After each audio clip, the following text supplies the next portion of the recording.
Good morning, guys. So today we shall deal with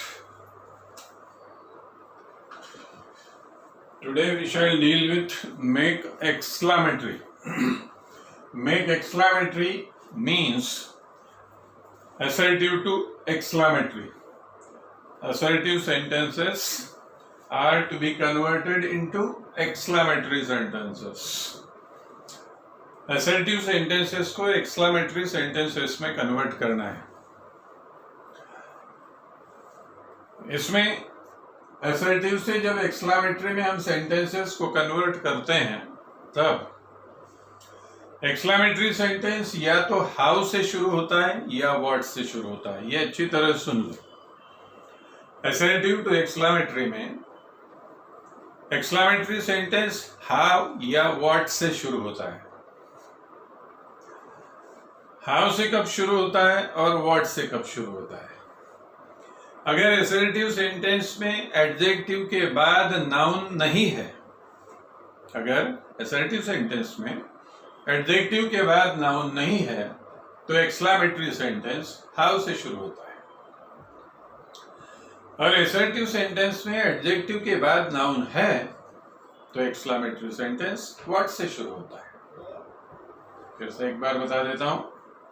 अगर assertive sentence में adjective के बाद नाउन नहीं है तो एक्सक्लेमेटरी सेंटेंस हाउ से शुरू होता है. और असर्टिव सेंटेंस में एडजेक्टिव के बाद नाउन है तो एक्सक्लेमेटरी सेंटेंस व्हाट से शुरू होता है.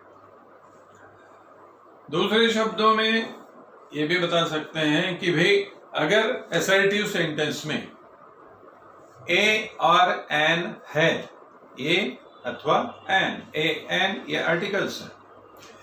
असर्टिव सेंटेंस में ए और एन इनमें से कोई आर्टिकल अगर है तो एक्सक्लेमेटरी सेंटेंस व्हाट से शुरू होता है. ये 100% करेक्ट है. असर्टिव सेंटेंस में आर्टिकल्स ए और एन है तो एक्सक्लेमेटरी सेंटेंस व्हाट से शुरू होता है. ये 100% करेक्ट है. असर्टिव सेंटेंस में ए और एन नहीं है तो एक्सक्लेमेटरी सेंटेंस हाउ से शुरू होता है. ये 90% सच है. असर्टिव सेंटेंस में ए और एन नहीं है तो एक्सक्लेमेटरी सेंटेंस हाउ से शुरू होता है. ये 90% करेक्ट है. क्योंकि ए और एन नहीं रहने के बावजूद भी कभी कभी एक्सक्लेमेटरी सेंटेंस व्हाट से शुरू होता है. वो कब होता है? पहले मैंने क्या बताया था कि भाई असर्टिव सेंटेंस में एडजेक्टिव के बाद नाउन है तो व्हाट से शुरू करो, नाउन नहीं है तो हाउ से. ये और एन ये आर्टिकल्स जो आते हैं वो नाउन के लिए आते हैं. एडजेक्टिव के बाद का नाउन अगर सिंगुलर है तो फिर ए और एन रहेगा, क्योंकि ए एन ये दोनों आर्टिकल सिंगुलर नाउन के पहले यूज में आते हैं. इसलिए एडजेक्टिव के बाद का नाउन सिंगुलर है तो आर्टिकल ए और एन रहेंगे. एडजेक्टिव के बाद का नाउन प्लूरल है तो फिर ए और एन नहीं रहेंगे. एग्जाम्पल्स लेते समय मैं और क्लियर करूंगा ही. फिलहाल मोटा मोटी तुम इतना ध्यान में रख सकते हो कि अगर सेंटेंस में ए और एन है तो फिर व्हाट से शुरू करो. ए और एन नहीं है तो हाउ से शुरू करो. यहां थोड़ा सा गलत हो सकता है. अब वहां फिर मैं बताऊंगा कि भाई एडजेक्टिव के बाद नाउन है या नहीं है, यह भी बताऊंगा. उस हिसाब से हमको करना है. If the exclamatory sentence begins with how, अगर एक्सक्लेमेटरी सेंटेंस हाउ से शुरू होता है तो उसके लिए रूल्स है. सबसे पहले हाउ, उसके बाद एडजेक्टिव. सेंटेंस में एडजेक्टिव होता है. अगर सेंटेंस में वर्ब के बाद वेरी है या फिर इंडीड है या एक्सट्रीमली है, ये जो एडवर्ब्स है कभी कभी या जनरली ये एडवर्ब्स आते हैं. वर्ब के बाद अगर ये एडवर्ब है तो उसके बाद का वर्ड एडजेक्टिव रहेगा. ये एडवर्ब नहीं है तो वर्ब के तुरंत बाद एडजेक्टिव रहेगा. कभी कभी एडवर्ब भी रह सकता है तो उस एडवर्ब को ही एडजेक्टिव की जगह फिर लिखना है. ऐसा भी सेंटेंस में बताऊंगा तुम्हें. लेकिन हाउ के बाद एडजेक्टिव, एडजेक्टिव माने जनरली वेरी के बाद का वर्ड, एडजेक्टिव के बाद सब्जेक्ट, सब्जेक्ट के बाद वर्ब और वर्ब के बाद remaining part of sentence, last में मार्क ऑफ एक्सक्लेमेशन। ये रूल्स काय के लिए है? अगर एक्सक्लेमेटरी सेंटेंस हाउ से शुरू होता है तो क्या रूल्स है? सबसे पहले how, then adjective, then subject, then verb, then remaining part of sentence and last में मार्क ऑफ एक्सक्लेमेशन।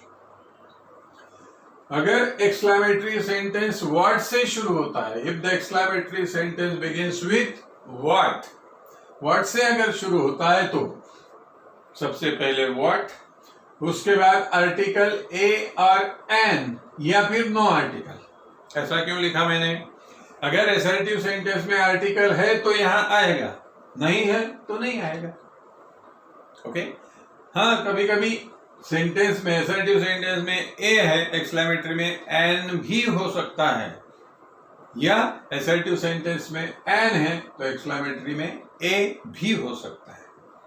तो असर्टिव सेंटेंस में आर्टिकल है तो ही यहां आएगा, नहीं है तो नहीं आएगा। तो व्हाट के बाद आर्टिकल ए और एन और नो आर्टिकल, उसके बाद एडजेक्टिव, फिर नाउन।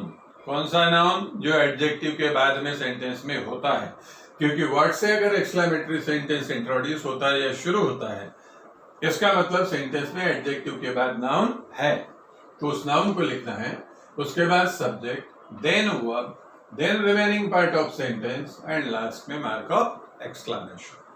तो वर्ड से अगर एक्सक्लेमेटरी सेंटेंस शुरू होता है तो रूल्स है वर्ड प्लस ए और एन और no article plus adjective plus noun plus subject plus verb plus remaining part of sentence plus mark of exclamation. Okay, अब example, she is very lucky. She is very lucky, इस sentence में she ये subject है, is verb है, very adverb है, lucky adjective है। Okay, lucky इस adjective के बाद नाउन नहीं है और दूसरा सेंटेंस में ए और एन भी नहीं है। इसका मतलब ये सेंटेंस कैसे शुरू होगा? हाउ से। ये सेंटेंस शुरू होगा हाउ से। हाउ के बाद एडजेक्टिव, एडजेक्टिव कौन सा? जनरली वेरी के बाद का word adjective, lucky. Then subject and verb, she is. बाकी कुछ बचे ही नहीं। वेरी तो फोर्स के लिए रहता है, स्ट्रेस देने के लिए, उसको लिखने की जरूरत नहीं। Mark of exclamation.